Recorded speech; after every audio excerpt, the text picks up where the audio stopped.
Houston is home to a variety of museums, including one that deals with what happens after we are long gone.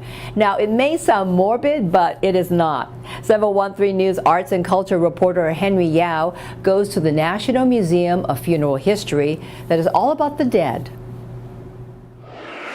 That's right, Cindy. Most of us fear it, some of us embrace it. The fact is, death is inevitable. But just because you've hit the end of the road doesn't mean you can't check out in style.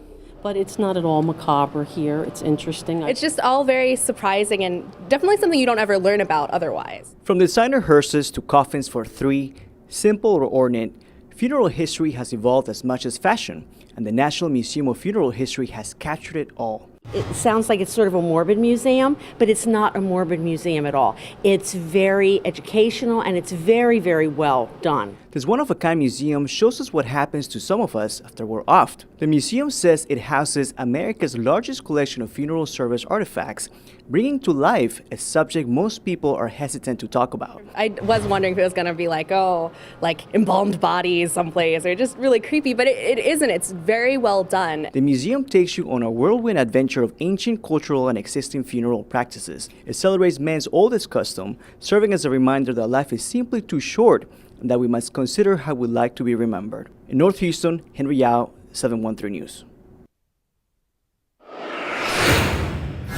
Thank you, Henry. I never knew that death could actually be so fascinating. The museum is home to more than a dozen exhibits.